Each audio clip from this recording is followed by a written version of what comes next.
Hello again, everyone. Welcome to the Adult Sunday School lesson for September the 22nd, 2024.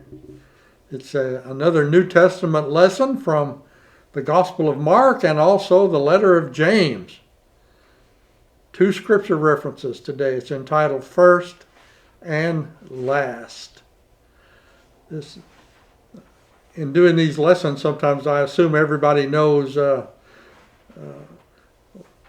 all the details of curriculum, and it might be good to explain that this is an adult Sunday school lesson that's based on a study guide produced by Smith and Helways, which is a publisher. That name, Smith and Helways, is a Baptist.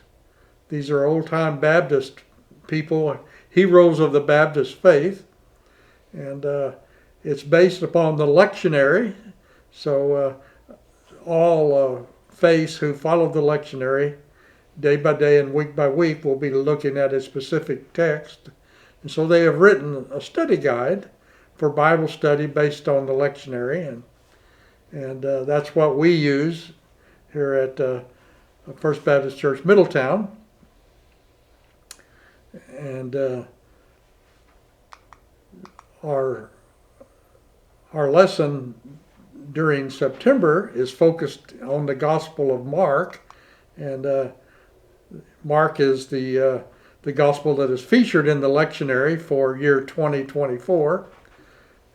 It doesn't mean we don't look at other Gospels as well, but the Gospel of emphasis for this year is the Gospel of Mark. The lesson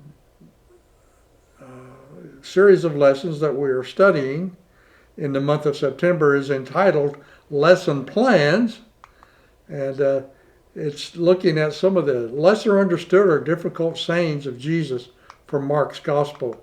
We've looked at commandments and tradition, crumbs and crowns, questions and directions, and today it's first and last. Next week we will conclude when we look at statements of Jesus regarding those that are for us and against us. And it's good to look at these lessons. It's always good to be in the Gospels, but we need to remember that the sayings of Jesus really form the foundation for the Gospel. And so these are very important scriptures.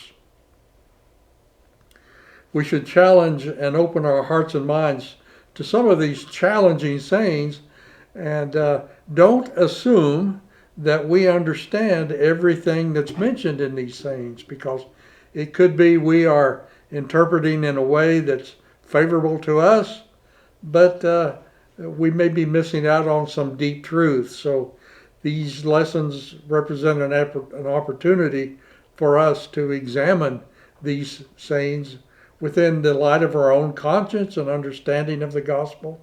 And perhaps we need to adapt or include additional information. Today it is first and last. I really enjoy this icon of Mark because it shows him as a young man. He was a young companion and associate of the Apostle Peter, and we think that many of the incidents in the Gospel of Mark represent teachings that Mark received from the disciple Peter when he was accompanying Jesus while he was on earth. As far as a little background information about the book of Mark, Mark is an action-packed story of Jesus compared to the other Gospels in the New Testament. It is the first, we think, of the narrative lives of Jesus, narrative stories regarding the life of Jesus, though, as I say, the sayings of Jesus, many of them were probably circulating and in existence prior to Mark writing down this narrative of the life of Jesus. It does include some strange or difficult teachings, and so it's very appropriate that our lesson writer has chosen to label this series of lessons after these strange or difficult teachings. One of them you can look up is in chapter 4, verse 34, that says Jesus taught only in parables. In other words, he used figures of speech and ways of presenting information that was not just direct statements of fact, but he taught only in parables, according to what Mark's gospel says here. And beyond that, it said he taught only in parables to confuse hearers. I think this ties into the messianic secret motif in the Gospel of Mark, in that he was trying to hide from some people some of the truths that he was demonstrating on earth, such as what the Messiah would be like. And people at one point in his ministry did not wish Jesus well. They were seeking to kill him, in fact. So maybe this is the fact that he was trying to hide some of his history from those around him. Mark is also the shortest of the Gospels. And it seems that he wants some aspects of his messiahship to be kept a secret, at least for a while. So this is a strange or teaching in the Gospel of Mark that we don't find in the other Gospels. Peculiar to Mark, and only Mark, is that the Gospel has two endings. There's a shorter version of Mark that ends in chapter 18, verse 8, which is the open tomb and the disciples fled in terror or in fear. And then there's a longer ending to the Gospel, which goes on for another 11 or 12 verses, in which Jesus boldly commissions his disciples to go out into the world to preach the gospel, and they're going to be empowered in strange ways. So it's another interesting characteristic of Mark. We're also studying today from the letter of James. We believe that the person who wrote this book is Jesus' half-brother or brother named James, and his writing is not a gospel story of the life of Jesus or even a proclamation of the saving message of Jesus, but it's practical guidance and information for believers in how to live out the Christian life. The main point in James's book is that faith without works is useless. James, the half-brother who grew up in the family with Jesus, and Joseph and Mary and other brothers and sisters, later became a leader in the church in Jerusalem. And it's possible he led the first church council meeting that's narrated in the Acts 15. James is widely recognized as a leader of the Christian movement among Jews. Paul is regarded as the leader of the Christian movement among Gentiles, and James is his counterpart among the Jews. He taught in the book of James that we are to love all neighbors, rich and poor, and we should be a do-gooder. Doing good works is important and is the right thing to do for a believer. Some say that the book of James contains ambiguous theology or even lack of saving theology, and for that reason not every Christian writer through the ages has liked the book or held it in high regard. Martin Luther hated it. Calvin probably did not like it. But clearly, James is written for believers. And so it assumes many things that you're already a believer, so you don't need to go a trip again through the theology of being saved and what that might entail, but rather it's practical guidance for believers, not the lost. As far as our lesson introduction goes, this is from our lesson writer. He asks the question, how do we honor the idea that the last shall be first and the first shall be last? This is the saying that we're dealing with a difficult saying this week. The last shall be first, and the first shall be last. Some take this as a rhetorical statement or as a riddle with no concrete tie down.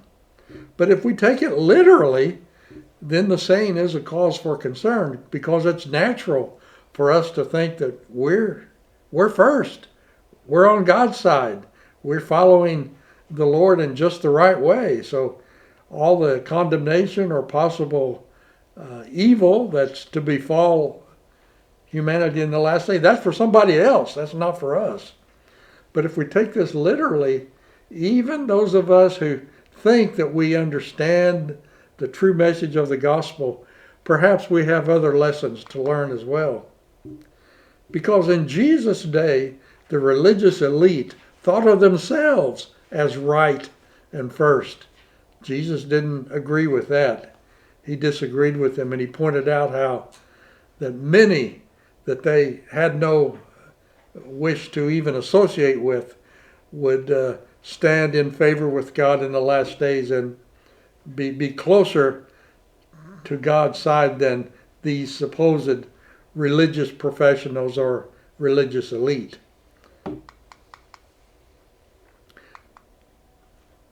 The setting today is Jesus is coming back to Galilee. He had been up in some Gentile regions of Phoenicia and Decapolis. Last week our lesson was set in Caesarea Philippi. But today he's coming back down maybe towards Capernaum or Galilee, and he's going back into Jewish territory. This is not in our text today, but it's kind of a link to last week's lesson where Jesus talks about the Messiah. If we understand this, then maybe we will see how his teaching about first and last is more appropriate. So, again, Jesus is telling his disciples that they shouldn't trumpet that he is the Messiah, but rather his idea of Messiah is not exactly what they are looking for. Rather than a conquering king and miracle worker, Jesus describes Messiah as a suffering servant, somebody that is helpful to others. When he tells this to Peter, Peter disagrees and says, really, Jesus, are you crazy? Or words to that effect. This idea of a suffering Messiah, we don't understand that. That's not what we agreed for. We want to be first in the kingdom. We don't want to be last. So Jesus disagreed with that. So let's read Jesus talking to the disciples who are misunderstanding again what he's saying about the role of service to others. They went from there and passed through Galilee. He did not want anyone to know it. There's that secret motif again. For he was teaching his disciples, saying to them, the Son of Man is to be betrayed into human hands, and they will kill him. And 3 days after being killed, he will rise again. But they did not understand what he was saying, and were afraid to ask him. So, Jesus again predicts his suffering and death. It appears 3 times here in the Gospel of Mark, and it's unclear whether it's a single incident repeated 3 times or 3 separate episodes. Some people take it to be that Jesus was trying to get the apostles to see this, but they had a hard time understanding it, so he had to repeat it several times. They did not understand Jesus' words, and they were afraid to ask him for clarification. Again, Jesus is talking about a role for him and perhaps others that they didn't want or understand. They thought they were going to be granted royal status or be important people or throw off the Roman yoke and be independent. And Jesus is trying to teach them that his role as Messiah is not that, but is to help others. Perhaps this is related to Jesus' radical definition of Messiah as suffering servant that they were having trouble understanding. Again, I note that Jesus admonishes the disciples not to make this known that he is the Messiah. I believe it's because there was such a confusion about what Messiah means. If those closest to him, the disciples, didn't adequately understand Jesus' role, how could others at a further distance? And there were also enemies of Jesus who might seize upon this and have him arrested and killed before he had time to complete his ministry.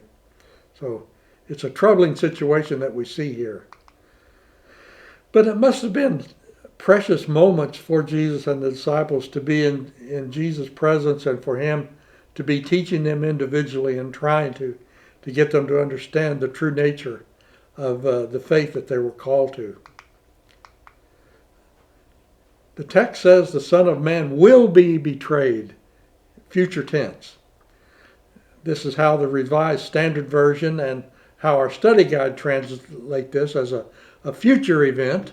However, in the text itself, the grammar is present tense. So it's not like this is going to happen in the future, but it's already happening in some sense.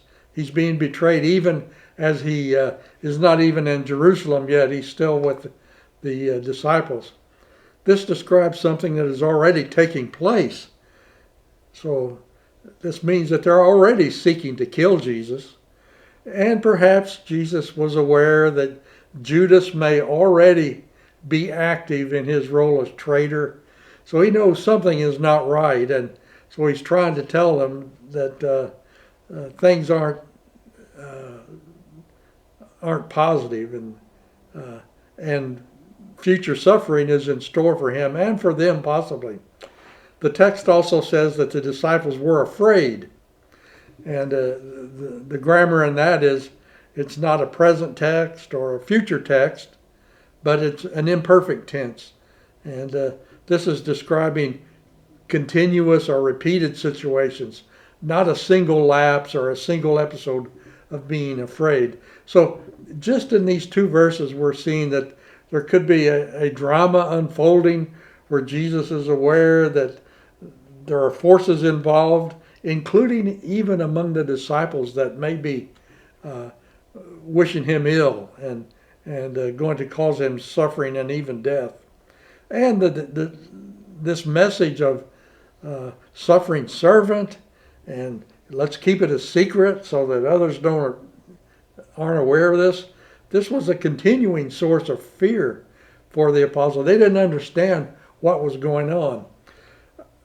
Scholars have taken this as another indication that one of the peculiar aspects of Mark's gospel compared to the others is he shows the disciples and apostles as rather dense, not really grasping the truth that Jesus was trying to impart to them. At least they didn't get it in the first time around. And in that regard, they're just like us. Many times we do not see clearly total truth when we're first exposed to it. This is highlighted by the fact that behind Jesus' back, the disciples were arguing about who's the greatest. Jesus talked about a suffering servant being helpful to those who don't have a champion and can't help themselves. And the apostles are trying to outdo the other one to see who's going to be greatest in this new movement. Clearly there's a disconnect going on there. So let's continue with the narrative of our lesson here from verses 33 through 37. Then they came to Capernaum, and when he was in the house, he asked them, "What were you arguing about on the way?" But they were silent. For on the way, they had argued with one another who was the greatest. He sat down, called the 12, and said to them, "Whoever wants to be first must be last of all and servant of all." Then he took a little child and put it among them, and taking it in his arms, he said to them, "Whoever welcomes one such child in my name welcomes me, and whoever welcomes me welcomes not me, but the one who sent me." Wow, what a lesson about greatness. On their trip to Capernaum, the disciples were arguing about status and greatness, lobbying for their own cause as being great. But when Jesus asked them what they were talking about, they remained silent. The commentators say this was the silence of shame, which I think is a very dramatic way of putting it. They know that in light of Jesus' teaching, they were 180 degrees removed from what he was saying, so they were shamed into silence. Whoever wants to be first must be last of all and servant of all. This is against common sense. If you want to be great, you want to be first. You want others serving you. You want to associate with people that can help you. You don't want to associate with those who can't help you and are looking to you for help. But Jesus says to express care for a child is to receive Jesus and the one who sent Jesus, God. You know, a child is a good object lesson because they're dependent. You know, they can't do for themselves much. Without somebody looking out for them, they would die. And that seems to be the image that Jesus is trying to communicate to these hard-headed disciples who were trying to be great. He says, to be great is a good thing, but what I mean by great is to be last and servant. I love this picture because it shows Jesus welcoming children. And there are many teachings, sayings of Jesus that focus on children, but this is the highlight of it, and that he blesses them, says we must be like children in order to inherit the kingdom, and says that how we treat children reflects our attitudes towards God. It's an incredible philosophy and an incredible direction for how we are to behave. If anyone wants to be first, he shall be last of all and servant of all. That's what defines greatness and being first. It's not what you do, the blessings and benefits you accumulate for yourself, but it's the blessings and benefit you distribute to others. Wow. So, we're going to jump out of the gospel now and then focus on what may be an interpretation of this from the book of James. James chapter 3 verses 13 through 18 say, "Who is wise and knowledgeable among you? Show by your good life that your works are done with gentleness born of wisdom. But if you have bitter envy and selfish ambition in your hearts, do not be arrogant and lie about the truth. This is not wisdom that comes down from above, but is earthly, unspiritual, devilish. For where there is envy and selfish ambition, there will also be disorder and wickedness of every kind. But the wisdom from above is first pure, then peaceable, gentle, willing to yield, full of mercy and good fruits, without a trace of partiality or hypocrisy. And the fruit of righteousness is sown in peace by those who make peace. It sounds like this is a commentary just on the episode that we read in the Gospel of Mark. Wisdom on how to be first from above is shown in works done with gentleness, which reflects what Jesus was trying to teach the disciples. In science, we talk about the Copernican shift. That is when Copernicus, the astronomer, first discovered and announced that the sun, not the earth, is at the center of the solar system. This required people to change their orientation. It was dramatic, earth-shaking change of perspective, which we've had in the natural realm. Well, Jesus' teaching about first and last is like that Copernican shift. Jesus' teaching places service, mercy, and peace at the center of greatness, not amassing for yourself glory and honor and benefits and power, which is the typical way people look at greatness, but it's just the opposite. So it calls for a huge shift in our perspective. When I read these words in this text, I'm reminded very much of the fruit of the Spirit that's taught in Galatians 5:22, because many of the same words here in John are in Galatians. So Paul and James would agree very much that the Christian lifestyle is one of wisdom from above, reflecting fruits of the Spirit. And what are the fruit of the Spirit in Galatians? Well, the first one is love.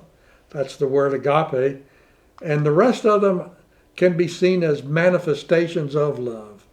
And in fact, in some translations, at this point in the scripture, they have in talking about the fruit of the Spirit, they have love and a colon, and then afterwards they are delineating aspects of love, such as joy, chara, or peace, irene, or patience, macrothumia, long-suffering. These are all fruit of the Spirit. Kindness, chrostates, goodness, agathosune, faithfulness, pistis, gentleness, prautis, self-control, egkratia. That last word is ego strength. Kratias means strength. And you can see the eg prefix, ego. Ego strength means self-control. These are the fruits of the Spirit that demonstrate a life of wisdom from above. And if we are following Jesus' argument, this is what marks us out as great followers. It's kind of like this. I'm reminded of this, that the source of the fruit of the Spirit is the Holy Spirit, of course. But it has many manifestations, but they're all centered on these aspects of love. Joy, peace, patience, kindness, goodness, faithfulness, gentleness, self-control. I really enjoyed during the Middletown Festival, the church's float was based upon fruits of the Spirit, and from this text. And we had children dressed up as fruit to demonstrate the grocery from Galatians, where we obtain these fruits of the Spirit that help us be first and service of all. The Baptist commentator on these texts says, to be least of all and servant of all is illustrated by care for and ministry to even a child. To help those in need and unable to do for themselves is to embrace the humility and service characteristic of Jesus. That's what Jesus meant by being great. It's also receiving the Father who sent Jesus, after whose life the character of Jesus is patterned. I thought I might say a minute about this Broadman Baptist commentator. It's a series of commentaries. Here's a picture of them, which I have a set of them, and most church pastors have them as well. But these commentaries date from about 1969. They cover the whole Bible, Old Testament and New Testament. In the introduction, they say they were written for ministers and lay people who want to study the Bible. So, technical footnotes and things like that are at a minimum. They don't, they're not like a scholarly journal that you're reading. So, if a person wants to use them as a devotional guide, they're suitable for that. They do. The set is endorsed by the Southern Baptist Convention. It was printed by Broadman Press out of Nashville, which is the press for the Southern Baptist Convention. So the theology that they teach and depict, it's I would call it conservative theology, right in the mainstream of Baptist thought. But they're not just Baptist professors who write them. They use some non-Baptist writers as well. But I like to quote from it because they're a useful source, comprehensive, and I'm not going to go too far astray by quoting from them. Bishop Barclay, in his commentary on these texts, says that Jesus is saying here we ought not seek out those who can do things for us, but those for whom we can do things. As we welcome the poor who have no influence or power, the people who need things done for them, we are welcoming Jesus. More than that, we're welcoming God. As far as some people have asked me, who is this Bishop Barclay anyway? Well, here's a picture of him. Rather late in life. He was born in 1907. Of course, he's deceased in 1978. He wrote a series of commentaries, much like the Broadman commentaries. Here's a picture of one edition of them. He was a minister in the Church of Scotland, also a professor at the University of Glasgow. His commentary is on the New Testament only. So that's why when we have Old Testament lessons, I don't quote from Bishop Barclay. But of all the commentaries, this is the one that's probably the most widely distributed. More than 2 million copies of these have been sold. I don't even know if that many Broadman commentaries have been sold. I don't know what their distribution is. But these were, the first edition for these commentaries were in 1953, so they're a bit dated, but they are reprinted and revised periodically, including by Bishop Barclay's son. And so there is some new information in the commentary. He describes himself as a liberal evangelical, so his theology is a bit different from what we get in the Baptist commentary. It's why I like to present both points of view. They're suitable for daily devotionals because it goes verse by verse through every book of the New Testament. Very popular among pastors because it's great sermon fodder. This Bishop Barclay, he quotes poets and historians, not just theologians or not just church writers that would be more typical of the Broadman or Baptist commentary. So it's a good source. If I've used these all my life as a Sunday school teacher, and sometimes I'm called upon to do a devotional or something. These are great sources. And as I do teaching these Sunday school lessons, I like to quote from Bishop Barclay because I'm a bit more comfortable with his theological point of view than with some of the points of view in the other writers, but that's fair to present a spectrum of opinion. So that's who Bishop Barclay is, for those who have been asking me about who is this guy. That's who he is. So what are our issues today? Well, this is the troubling aspect of these sayings. There are likely going to be many surprised people on Judgment Day. We might think that we are set and doing everything just in the right way, and we're liable to be pulled up short, and our limited point of view will be shown up to us. Those that we think aren't worthy, they may be in line ahead of us. It's arrogant to think that we alone have all the answers and are first in the kingdom. You know, we're doing the best that we can, but we have a limited point of view. We have to hold open the idea that others have insight that we do not. So let us replace our ambition to rule and be first with the ambition to serve and be helpful, especially to the disadvantaged. And recognize that wisdom is more than knowledge of facts and includes moral insight from above, tempered with mercy and gentleness, what's sometimes called fruit of the Spirit. I need to review this lesson every week. It would be beneficial to me. Well, thank you for joining me today. Again, not to take me too seriously, but do take the Scripture seriously. I urge you to study it on your own, join a discussion class, get some Bible study helps, and delve ever deeper, because this is the way we stay in touch with our parents in the faith, forefathers and those who have gone before us in the faith. And it's our source of information and blessing.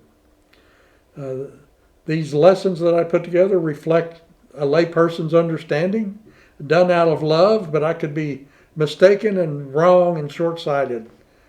So please seek out for yourself additional points of view. Remember our prayer concerns, and hope to see you next week as we conclude this lesson of difficult sayings in the Gospel of Mark. I can't thank Daryl Elster enough for putting together these sessions, for directing and technical direction, producing, setting them up. Thank you, Daryl, for all that you do that goes unnoticed and unappreciated many times. Until next week, I'll say goodbye.